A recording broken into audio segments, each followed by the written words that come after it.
Hi bro. Good morning. Good morning bro. మీ పేరు? నారాయణ. నారాయణ. అన్న ఆల్రెడీ అయితే మనకి ఏపీలో 50 రోజులు కంప్లీట్ అయిపోయింది పరిపాలన అయితే. అండ్ పెన్షన్ కూడా ఆన్ టైంలో ఇవ్వాలని చెప్పేసి అధికారుల మీద ఒత్తిడి చేసిన కూటమి ప్రభుత్వం. సో అది కూడా అలాగే ప్రాసెస్ బాగా జరుగుతుంది. ఓ పక్కన ఏంటంటే జగన్మోహన్ రెడ్డి గారు ప్రతిపక్షం కావాలని చెప్పేసి మన అసెంబ్లీలో కొంచెం నార్మల్గా స్పీకర్ అయితే మాట్లాడడం జరిగింది. సో మీకు ఏమనిపిస్తుంది 50 రోజుల పరిపాలన? ఇప్పుడు 50 రోజుల పరిపాలన అనేది ఏ గవర్నమెంట్ అయినా వచ్చిన వెంటనే అవ్వదు కదండి. ఇప్పుడు గవర్నమెంట్ రావాలి, పాత వాటిని స్కీమ్స్ గట్టా చూడాలి, చెయ్యాలి. వీళ్ళ గవర్నమెంట్ వచ్చిన తర్వాత ఏమేమి జరిగినాయి, ఆ గవర్నమెంట్ ఏం తప్పులు చేసింది, అవన్నీ వీళ్ళు కవర్ చేయాలి. 50 రోజులు ఏది అవ్వదు కదా. అప్పుడు పవన్ కళ్యాణ్ గారు కూడా వీళ్ళు 150 సీట్లు వచ్చినప్పుడు పవన్ కళ్యాణ్ కూడా పర్టికులర్గా చెప్పారు, మేము 6 నెలల సంవత్సరం టైం ఇస్తాం, మీకు 6 నెలల సంవత్సరం వరకు ఏమి అడగము, ఆ తర్వాత మేము మీ పార్టీ విధి విధానాన్ని బట్టి మేము క్వశ్చన్ చేస్తామని అని చెప్పారు. 50 రోజుల్లోనే ఎక్కడైపోతాయండి బ్రో, అవ్వదు కదా. ఏదైనా రావాలి, చెయ్యాలి, అన్నీ ఉంటాయి కదా. దాన్ని బట్టి ఏంటంటే ఏ గవర్నమెంట్ అయినా సరే టైం పడుతుంది. పాత వాటిని క్లియర్ చేయాలి, కొత్త వాటిని ఇలా చెయ్యాలి. ఇప్పుడు డిప్యూటీ సీఎం గారు పవన్ కళ్యాణ్ గారు ఎన్ని ప్రెస్ మీట్లు పెడుతున్నారో తెలుస్తుంది. ఇప్పుడు ఈయన ప్రతిపక్షం అడగాలంటే మినిమం 18 సీట్లు ఉండాలి. ఇప్పుడు అది అందరికీ తెలిసిందే. 18 సీట్లు లేకుండా ప్రతిపక్షం అనేది ఎలాగిస్తారు? పైగా ఈయన అసెంబ్లీకి రాకుండా ఢిల్లీ తిరుగుతున్నాడు, అటు వెళ్తున్నాడు, ఇటు వెళ్తున్నాడు. ముందు అసెంబ్లీ రాకుండా ప్రజల తరపున ఎలా పోరాడతాడు? అసెంబ్లీకి రావాలి కదా. అసెంబ్లీకి వచ్చి ప్రతిపక్షం ఇచ్చిన ఇవ్వకపోయినా అసెంబ్లీలో ఉండాలి. 11 సీట్లని గెలిపించారు, ఈయన ఎమ్మెల్యే అయ్యాడు కదా. పైగా ఒక మాజీ సీఎం ఉండి అసలు అసెంబ్లీ లేకుండా ఢిల్లీ తిరిగితే అక్కడ ధర్నాలు చేస్తే ఇక్కడ ధర్నాలు చేస్తే ప్రజలకు ఎలా తెలుస్తుంది? ముందు అసెంబ్లీకి వచ్చి అప్పుడు వీళ్ళ ప్రతిపక్షం క్వశ్చన్ చేయాలి గవర్నమెంట్ని, మీరు అవి చేస్తున్నారు, ఇవి చేస్తున్నారని. అంతేగాని ముందు ప్రతిపక్షం ఇవ్వండి అని అసెంబ్లీకి వెళ్ళి లేదా హైకోర్టుకి వెళ్ళి అడగడం ఏంటి? ముందు అసెంబ్లీకి వచ్చి అప్పుడు అడగాలి. అది కదా కరెక్ట్. అలాగే కొన్ని పథకాలకైతే డొక్కా సీతమ్మ గారు, అది మధ్యాహ్నం స్కీమ్కి అయితే భోజనం స్కీమ్కి డొక్కా సీతమ్మ గారు అధికారుల పేరు పెట్టారు కదా. సో ఎలా అనిపిస్తుంది మీకు? అది కరెక్టే కదండి. ఇప్పుడు జగన్ ఉన్నాడు, ప్రతిదానికి ఆయన ఫోటోయే. ఈయన వచ్చి పవన్ కళ్యాణ్ పర్టికులర్గా ఫస్ట్ నుంచి 2019 నుంచే చెప్తూ ఉన్నారు, ప్రతిదానికి ఇది సర్వేపల్లి రాధాకృష్ణ విద్యా విధానానికి పెట్టారు, డొక్కా సీతమ్మ అన్నపూర్ణ ఈ క్యాంటీన్కి ఈ పేర్లు పెట్టమని చెప్పారు. అది మంచిదే కదండి. ఇప్పుడు వీళ్ళ పేర్లు పెట్టుకోవడం కన్నా అలాగైతే అందరికీ తెలుస్తాయి కదా, వాళ్ళందరూ మంచి పనులు చేసిన వాళ్ళు కదా. ఇప్పుడు జగన్ ఉన్నాడు, జగన్ అయినా గొప్పడండి. క్రిమినల్ నుండి ఆయన ఫోటోలు పెట్టుకుంటే ఎలా ఉంటుంది? ఇప్పుడు బుక్స్ ఉన్నాయి, బుక్స్ మీద కూడా జగన్ ఫోటోలు. ఇప్పుడు ఒక క్రిమినల్ అయి ఉండి జగన్ ఫోటోలు పెట్టుకుంటే ఎలా ఉంటుందండి? ఈయన పెట్టిన మంచిదే. సర్వేపల్లి రాధాకృష్ణ అనేది ఎడ్యుకేషన్కి సంబంధించిన ఆయన. డొక్క సీతమ్మ అనేది అన్నపూర్ణ క్యాంటీన్లు ఇవన్నీ పెట్టి ఫ్రీగా ఎప్పుడో 100 సంవత్సరాల క్రితమే అందరికీ ఫ్రీగా భోజనం పెట్టేది. ఇప్పుడు అందరికీ తెలుస్తుంది కదా ఆవిడ ఎవరేంటని తెలుస్తుంది. అలా పెడితే జనానికి కూడా ఒక ఎవిడెన్స్ అనేది వస్తుంది. అది మంచిదే కదండి. అలాగే ఐటీ మినిస్టర్గా నారా లోకేష్ గారు ఎలాంటి పరిశ్రమలు అమరావతి తెచ్చే ప్లానింగ్ ఉందంటారు? సో ఎలాంటి పెద్ద పెద్ద కంపెనీలు రావచ్చు? ఏపీ కావచ్చు, అమరావతి కావచ్చు. ఆయన ఆల్రెడీ తీసుకొస్తారండి. ఇప్పుడు ఆల్రెడీ 15,000 కోట్లు ఆల్రెడీ సెంట్రల్ గవర్నమెంట్ అనేది అమరావతికి రిలీజ్ చేసిందండి. ఆల్రెడీ స్టార్ట్ అయ్యింది. చంద్రబాబు నాయుడు కూడా ఆల్రెడీ హైదరాబాద్ హైటెక్ సిటీ గట్టు ఒక విజనరీ ఉన్న నాయకుడు. అలాగే 2014 నుంచి 19 కూడా నారా లోకేష్ చాలా కంపెనీలు అనేది తీసుకొచ్చాడు. అంటే ఒక విజన్ అనేది ఉంది. ఇప్పుడు ఆల్రెడీ స్టార్ట్ చేశారు కదా. పైగా ఇప్పుడు 25 మెంబర్స్కి హ్యాండిక్యాప్డ్కి వాళ్ళకి అవి కూడా చేంజ్ చేశాడు. సర్టిఫికెట్లు ఇవన్నీ కూడా చేంజ్ చేసి వాళ్ళకి ఐటీ నాన్ ఐటీలు గట్టా వచ్చేలాగా చేశారు. అంటే ఒక ఐటీ ఒక విజన్ ఉంది కదా, చేస్తున్నారు. ఇంతకన్నా ముందు 2019లో ఆయన అమర్నాథ్ ఉండేవాడు. ఆయన ఏం చేశాడు? ఎంతసేపు గుడ్డు అన్నాడు, చెట్టు అన్నాడు, పొదిగిద్ది అన్నాడు. అంటే ఒక ఐటీ మినిస్టర్ ఎవరికి ఇవ్వాలి, ఒక ఎడ్యుకేషన్ మినిస్టర్ ఎవరికి ఇవ్వాలని కూడా జగన్కి తెలియదు ఇంతగా. ఇప్పుడు మినిస్టర్ అంటే ఒక చిన్న విషయం కాదు కదా. ఒక స్టేట్ మీద ఒక 5 కోట్ల మంది డిపెండ్ అయిన స్టేట్ మీద చాలా సింపుల్గా చెప్పేస్తున్నారు జగన్ ఉన్న గవర్నమెంట్లో. అంటే ఇంత ఈజీగా చేయొచ్చా, ఇంతలా చెప్పొచ్చా? అంటే ఇంతమంది డిపెండ్ అయ్యి ఒక తెలంగాణ, ఆంధ్ర, దేశం మొత్తం చూస్తారు కదా. ఒక సీఎం లెవెల్లో కాకపోయినా ఒక మినిస్టర్ లెవెల్లో ఉన్నప్పుడు ఏదైనా చెప్పినప్పుడు జనాల్లోకి ఎవిడెన్స్ వెళ్తుంది, వాళ్ళు చెప్పేదా కరెక్ట్ అనేది. కానీ అప్పుడు 2019 వాళ్ళు ఉన్న గవర్నమెంట్ ఎడ్యుకేషన్ మినిస్టర్ అనేది పర్ఫెక్ట్గా లేదు. ఐటీ మినిస్టర్, ఫైనాన్స్ ఏదో ఇచ్చేమో కదా, మన హ్యాండ్ ఓవర్లో ఉంటారు అన్నట్టు ఇచ్చేశారు.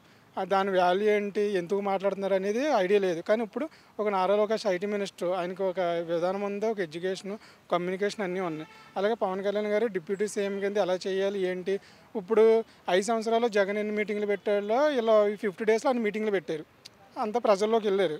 మరి అంతకన్నా ఏముంది? ఒక 1 ఇయర్ టైం ఇవ్వాలి కదా. ఇలా ఏం చేస్తారు చేయరా అనేది 1 ఇయర్ టైం ఇవ్వకుండా ఎలాగైపోద్ది? ఏదైనా అంతే కదా. 10 రోజులు 1 రోజులు అయిపోద్దా చేయగానే ఏదన్నా? బిల్లు పెట్టాలి, బడ్జెట్ పెట్టాలి, చెయ్యాలి, జనంలోకి వెళ్ళాలి, రోడ్లు వేయాలి, అన్నీ అంత ఈజీగా 1 డే 2 డేస్లో అయిపోతాయి ఏంటి? ఇలా వాళ్ళు టైం ఇచ్చారు కదా, మేము 1 ఇయర్ టైం ఇచ్చామని పవన్ కళ్యాణ్ చెప్పారు. 6 మంత్స్ 1 ఇయర్ వరకు అడగమని. వీళ్ళు వచ్చిన 10 డేస్కి 1 వీక్ ఇది చేయలేదు అది చేయలేదు ఎక్కడ అయిపోతాయి అన్న? గవర్నమెంట్ అవ్వదు కదా, మినిమం 1 ఇయర్ టైం ఇవ్వాలి. అలాగే గన్నవరంలో వల్లభనేని వంశీ అరెస్ట్ ఎలా చూడొచ్చు? దానిపై ఇప్పటి వరకు ఎందుకు మాజీ సీఎం జగన్మోహన్ రెడ్డి గారు స్పందించలేదు? అయినా స్పందించడానికే వాళ్ళు ఒకటే అన్న, 2019లోకి 151 సీట్స్ వచ్చినప్పుడు స్ట్రాంగ్గా ఫిక్స్ అయిపోయారు. అంటే 151 సీట్స్ వచ్చినాయి మనకి, సెకండ్ టైం కూడా గవర్నమెంట్ మనదే వచ్చేస్తుంది, అట్లీస్ట్ ఒక 90 సీట్స్ అన్న వచ్చి గవర్నమెంట్ మనమే ఫామ్ చేస్తామని 100% ఫిక్స్ అయిపోయి వల్గరిటీగా మాట్లాడారు. ఇప్పుడు కూడా ఇప్పుడు చంద్రబాబు ఉన్నాడు, పవన్ కళ్యాణ్, నారా లోకేష్ ఎప్పుడు అంత వాళ్ళ అంత ఫ్యామిలీ నుంచి వచ్చిన వాళ్ళు కూడా అయ్యుండి కూడా ఎప్పుడు నెగిటివ్గా మాట్లాడలేదు కదా. అంటే ఫ్యామిలీ పర్సనల్ విషయాలు మాట్లాడాలి, పాలిటిక్స్ గురించి మాట్లాడాలి. ఇప్పుడు గుడివాడ అమర్నాథ్, రోజా, అమర్నాథ్ వీళ్ళందరూ ఏంటి వల్లభనేని పర్సనల్గా వెళ్ళిపోయారు. అదే వీళ్ళు చేసేది కరెక్ట్ ఇప్పుడు ఉన్న గవర్నమెంట్, ఎందుకంటే పర్సనల్గా అనేది ఎవరు వెళ్ళకూడదు కదా. నువ్వు పాలిటిక్స్ లాగానే మాట్లాడాలి. పైగా వల్లభనేని వంశీ, గుడివాడ అమర్నాథ్ వీళ్ళందరూ ఎవరు టీడీపీ నుంచి వచ్చి ఎమ్మెల్యేలు, టీడీపీలో ఎమ్మెల్యే అయిన వాళ్ళే కదా. సరే 151 సీట్స్ వచ్చినాయి, వీళ్ళు ఎలా మాట్లాడాలి? పాలిటిక్స్లా మాట్లాడాలి, పర్సనల్గా వెళ్ళిపోయారు. మరి వీళ్ళు ఊరుకోరు కదా, అంత పర్సనల్గా వెళ్ళిపోయి వీళ్ళు గవర్నమెంట్ వచ్చి అంటే వీళ్ళు ఏం చెప్తున్నారు? అన్నీ చెప్తున్నారు, క్లియర్గా చెప్తున్నారు నారా లోకేష్. మేము లీగల్గానే వెళ్తాం తప్ప పర్సనల్గా వెళ్ళాం, మీది తప్పు అయితే మేము యాజ్ పర్ గవర్నమెంట్ రూల్స్ ప్రకారమే వెళ్తాం తప్ప మేము పర్సనల్గా తీసేసుకుని మీరు అన్నారు అవి ఏమి చేయమంటున్నారు. ఇప్పుడు కూడా వీళ్ళు ప్రతిదీ చెప్తున్నారు కదా, అంటే శ్వేతపత్రం రిలీజ్ చేయడం ఇలాగని. అంటే ఏమీ చేస్తలే, మేము అన్నీ ప్రజలు చూపిస్తాం, మీరు చేసినవి ఇవి అవి కరెక్ట్ అయితేనే మేము చేస్తాము, లేకపోతే లేదని చెప్తున్నారు తప్ప మేము పర్సనల్గా తీసేసుకుని మా గవర్నమెంట్ వచ్చిందని చెప్తలేదు కదా. ప్రజలకు అర్థమయ్యేలాగా అన్నీ చెప్తున్నారు, అందులో తప్పేముంది, అంతే కదా. అయితే వాళ్ళు గవర్నమెంట్ ఏంటంటే బూతులు తిట్టడం, పర్సనల్గా వెళ్ళిపోవడం, పాలిటిక్స్ ఇవన్నీ చేస్తారు. ఇలా ఇవన్నీ ఇప్పుడు మనం అసెంబ్లీలో చూస్తున్నారు అందరూ. ఇప్పుడు అసెంబ్లీ ఎంత నీట్గా క్లియర్గా జరుగుతుంది, బూతులు మాట్లాడేవాళ్ళు లేరు, వల్గరిటీ లేదు, ఓవర్ యాక్షన్ లేదు, ఏమీ లేదు. అలా ఉండాలి. 2019 అలా లేదు కదా, 150 సీట్లు వచ్చినాయని ఎలా పడితే అలా మాట్లాడారు. ఇప్పుడు ఇలా ఎలాగ యాక్సెప్ట్ చేస్తారు? అది కూడా రాంగ్ అయితేనని చెప్తున్నారు కదా, మీరు అన్నారని మేము చెప్తాలే, మీరు చేసింది రాంగ్ అంటే మేము అది కోర్టు ప్రకారం లేదా లీగల్గా వెళ్తామని చెప్తున్నారు, అది కరెక్టే. ఇంకొకటి ఏంటంటే జగన్మోహన్ రెడ్డి గారు కాంగ్రెస్ ప్రభుత్వంతో పొత్తు పెట్టుకుంటారని చెప్పేసి అన్నారు. ఒకవేళ పొత్తు పెట్టుకుంటే షర్మిలని తప్పించి ఈయన ఒకళ్ళే వెళ్ళి ఇలా ప్లానింగ్స్ జరుగుతున్నాయని చెప్పేసి అంటున్నారు. అసలు వైసీపీ పరిస్థితి ఏంటంటారు? ఇంకా 2029కి వీళ్ళు ఇప్పుడే జగన్మోహన్ రెడ్డి మళ్ళీ ఎంతసేపు పాత పద్ధతిలాగా పవన్ కళ్యాణ్ పర్సనల్లో, చంద్రబాబు నాయుడు పర్సనల్లో లేదా ఎంతసేపు స్కీమ్స్ గురించే మాట్లాడుతున్నారు. ఇప్పుడు కూడా స్కీమ్స్ గురించే కాదు కదా వీళ్ళు, ఇప్పుడు ఈ గవర్నమెంట్ వచ్చింది ఏంటి, కూటమి వచ్చిన స్కీమ్స్ గురించే కాదు కదా. అలాగే స్కీమ్స్ గురించే అయితే మళ్ళీ ఎవరో జగనే రావాలి కదా అధికారంలోకి. 2024లో స్కీమ్స్ అయితే జగనే రావాలి. వీళ్ళు ఏం చెప్తున్నారు ఎంతసేపు? 3 సిలిండర్లు ఇస్తానన్నారు, ఇంకేవ్వలేదు. అమ్మఒడి ఎంతమంది వస్తే అంతమందికి ఇస్తామన్నారు, ఇస్తలేదు. ఇంకా ఇప్పుడు సేమ్ అయ్యే మాట్లాడుతున్నారు కదా. ఇప్పుడు ఈ గవర్నమెంట్ ప్రజలు ఎన్నుకున్నది ఏంటి, స్కీమ్స్ ఒకటే కాదు కదా, డెవలప్మెంట్ అలా చేసేది ఏంటి, పరిపాలన గురించి లేదా వాళ్ళకి బూతులు మొత్తం అన్నీ కన్సిడర్ చేసే కదా, అందుకే కదా గెలిపించింది. జగన్మోహన్ రెడ్డి గారు జైలుకి వెళ్ళే అవకాశాలు ఉన్నాయంటారా? ఉంటాయి అన్న, కంపల్సరీ ఉంటాయి. ఎందుకంటే అప్పుడున్న 38 కేసులు ఒకటే కాదు కదా, మళ్ళీ కొత్తగా బాబాయ్ గొడ్ల కేసు, కోడికత్తి కేసు, తర్వాత ఇంకా ఈ వైజాగ్లో కట్టి ఇవన్నీ డబ్బులు, ఇవన్నీ ఇసుక మాఫియా, ఇప్పుడు మళ్ళీ లిక్కర్ ఒకటి అన్నారు, లిక్కర్ మాఫియా, రుషికొండ ప్యాలెస్, ఇవన్నీ ఉన్నాయి కదా, ఇవన్నీ తీస్తారు కదా. ఇప్పుడు అన్నీ కేసులు పెట్టారు కదా. వీళ్ళు ఏం చెప్తున్నారు, కేసులు పెట్టిన యూజ్ ఉంటుంది కదా, వీళ్ళు ఏమని చెప్తున్నారు, యాజ్ పర్ ప్రూఫ్లు లీగల్గా వెళ్దామని చెప్తున్నారు వీళ్ళు. అది ప్రూవ్ అయితే కంపల్సరీ వెళ్తాడు, వెళ్ళే ఛాన్సెస్ ఉంటాయి, ఇవన్నీ ఉన్నాయి కదా. అలాగే ఒక సామాన్యుడిగా మీరు ఈ కూటమి ప్రభుత్వానికి ఇచ్చే సలహా అంటే మీరు ఏం చెప్తారు? ఏదన్నా ఒకటే అన్న, ఎవరిచ్చినా ఎడ్యుకేటెడ్ కానీ అందరికీ తెలుసు. ఇప్పుడు జనం ఏంటంటే 2019లో జనం ఎలాగో వన్ సైడ్ చేస్తారు, 2020లో వన్ సైడ్ చేస్తారు అంటే అందరికీ తెలుసు.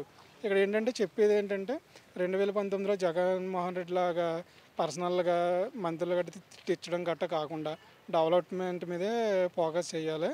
ఆ పర్సనల్గా వెళ్ళడం కాకుండా, అలాంటివి కాకుండా ఎలా చేయాలి ఏంటి అంటే, ఇప్పుడు 2019 నుంచి 2024 వరకు జగన్ ఏం చేశాడు అనేదే కదా ఇన్ని సీట్స్ ఇచ్చారు. సో అది లేకుండా వీళ్ళు ఏంటంటే ఆ నెగిటివిటీ ఏమీ లేకుండా, అంటే ఇలా కేసులు పెట్టడం లేదా వాళ్ళని తిట్టించడం ఇలాంటివి కాకుండా ఓన్లీ డెవలప్మెంట్ మీదే ఫోకస్ చేసి ఈ 5 సంవత్సరాల్లో డెవలప్మెంట్ చేస్తే మళ్ళీ 2029లో కూడా మళ్ళీ ఇదే గవర్నమెంట్ అనేది కంటిన్యూ అవుతుంది.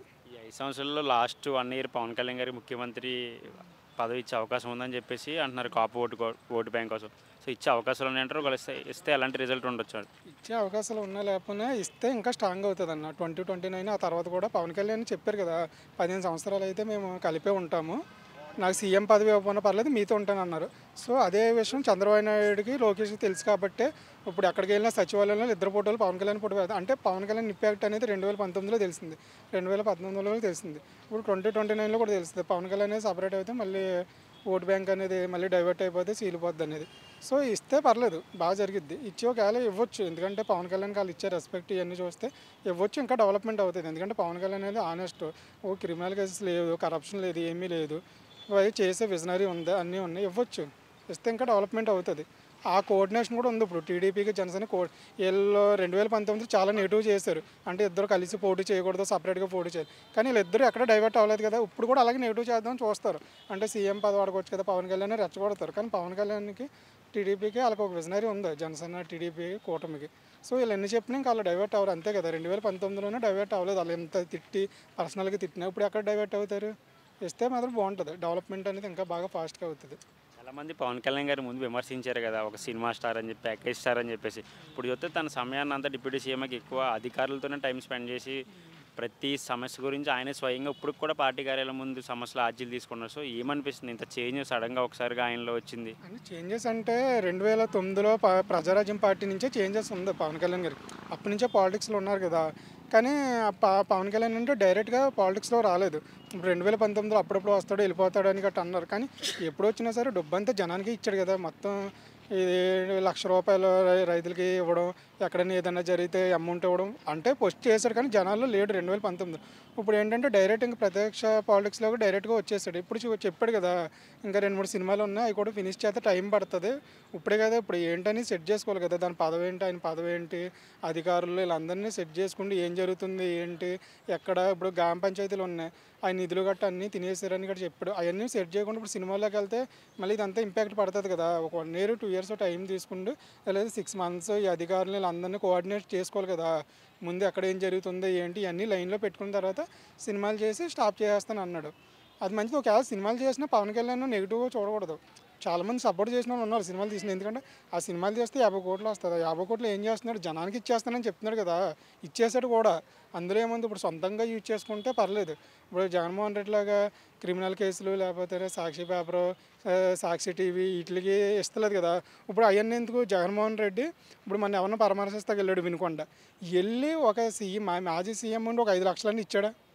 ఇవ్వలేదు కదా. అదే పవన్ కళ్యాణ్ ఇప్పుడు 5 లక్షలు, 500కి 5 lakhs ఇన్సూరెన్స్, అలాగే 300 members దాకా ఇచ్చాడు. ఇప్పుడు డేట్ 5th దాకా ఉంది. 10 లక్షల మంది సభ్యత్వం తీసుకుని ఇంకా దాటేస్తుంది. ఇంకా 5th దాకా టైం ఉంది. మన 28కి 10 lakhs 1 million దాటేశారు. ఇంకా 5th దాకా టైం ఉంది.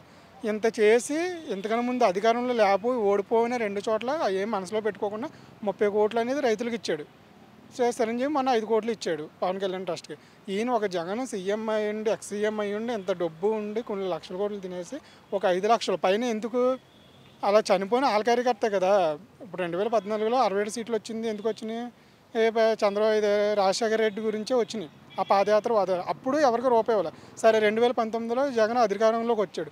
అప్పుడైనా సరే ఎందుకు అధికారంలో వచ్చాడు? పాదయాత్ర చేస్తున్న వాళ్ళే కదా, షర్మిల గట్ట. సరే మన పాదయాత్ర చేసి వాళ్ళ రాజశేఖర రెడ్డి గారు వాళ్ళు ఇంతమంది చనిపోయారని వాళ్ళకి ఏమైనా చేశాడా? ఒక పార్టీ తరపున ఇవ్వలేదు, ఫండ్ సొంతంగానే ఇవ్వలేదు, కానీ ఆడ ఇవ్వలేదు. వాళ్ళ పార్టీ వాళ్ళు ఎవరైనా ఇచ్చారా? ఇప్పుడు జగన్ ఎవరు జనసేన పవన్ కళ్యాణ్ కార్యకర్తలు ఉన్నారు, ఏం చేశారు? పిఠాపురంలో ఒక ఆవిడకి ముసలావిడికి చూశారు కదా, ఆటో కొని ఇచ్చారు. ఎందుకని ముందు 2019లో గట్ట కోవిడ్ అప్పుడు గట్ట సొంతంగా చేశారు. అలాగే వీళ్ళు కార్యకర్తలు కూడా ఏం చేయలేదు కదా. పోనీ జగన్ చేయలేదు, కార్యకర్తలు చేస్తలేదు. మరి ఇంకా అంత డిఫరెంట్ లైవ్లో కనిపించేస్తుంది కదా. ఇప్పుడు వెళ్ళాడు, ఒక 5 లక్షలు మీరు చనిపోయారు కదని ఒక 5 లక్షలు ఇస్తే హ్యాపీ కదా. వీడు వెళ్ళి ఉపయోగం ఉంది, వాదాలు చేస్తే అయిపోద్దా? అంతే కదా. సో డబ్బు ఇస్తాను కదా, వాల్యూ ఉంటుంది. కానీ పవన్ కళ్యాణ్ అయితే డైరెక్ట్ చేసి చూపిస్తున్నారు, కానీ వీళ్ళు చేస్తారు, కానీ ఇంకా విమర్శిస్తున్నారు. అది జనానికి అర్థమైపోయింది. 2019లో బాగా అర్థం చేసుకున్నారు జగన్ అంటే ఏంటి, జగన్ వర్సెస్ పవన్ కళ్యాణ్ అర్థం చేసుకున్నారు. అందుకుంటే 11 సీట్లు కూర్చోబెట్టారు. ఇప్పుడు ఇంకా ఎంతసేపు ఇంక ఫ్రీ స్కీమ్స్ ఇస్తలేదు, చేస్తలేదు అంటే మళ్ళీ 2029లో మళ్ళీ అంతే, ఇంకా 11 సీట్లు కూడా రావు ఇంకా.